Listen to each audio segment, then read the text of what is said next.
አይውላችሁ እኔ እናንተ እንደምታስቡት አይነት ሴት አይደለሁም። እሺ ሰውን ባለበት ቦታና በስራው አትገምቱ። እሺ ሲታዩ ጨዋ ነው የሚመስሉት አስተናጋጆች። ይሄኔ ከስንቱ ጋር ነው የምታድረው? እናስ ይሄ ጠፋ እንዴ ብራዘሪ? እንጂ ዛሬ ከማን ጋር ነሽ? ኦርደር ላድርግሽ እንዴ? አይውላችሁ እኔ እናንተ እንደምታስቡት አይነት ሴት አይደለሁም። እሺ ሰውን ባለበት ቦታና በስራው አትገምቱ። እሺ አንቺ እንዴት ነው የሚያደርግሽ? እኛ እኮ የቤቱ ከስተመር ነው። እንደውም ቦሱን ጠሪልኝ። ዛሬ ደግሞ ምን አይነት ሰው ነው የሚያመጣብኝ? እየተግደረደረች እኮ ነው። ጄሪ ምን እያረግሽ ነው? ከስተመር ለምንድን ነው የምታናድጂው? እንዴ አለቃ ያለ ማንነቴ እኮ ከማንም ጋር የምታድሩ እያሉኝ ነው። እሺ ችግር የለውም እኔ አወራቸዋለሁ። አመሰግናለሁ። ልጅቷ ምን አርግ እያላችሁ ነው? ነው ደበራ እንዴ?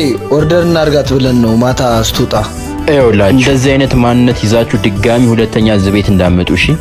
ምን ነው ደበራ እንዴ? ታጫውታታለህ እንዴ? ይኬድልሃል። ዘረል እባክህ ደሞ ለሞላ ቤት ሰዎች ስለገመቱን የሚበላሽ ማንነት የለም አለ። እግዚአብሔር ብቻ የሚያውቀው ማንነታችን ላይ ነው መጨነቅ። እግዚአብሔር የሚያውቀው ማንነታችን ላይ እንጨነቅ፣ እንስራበት።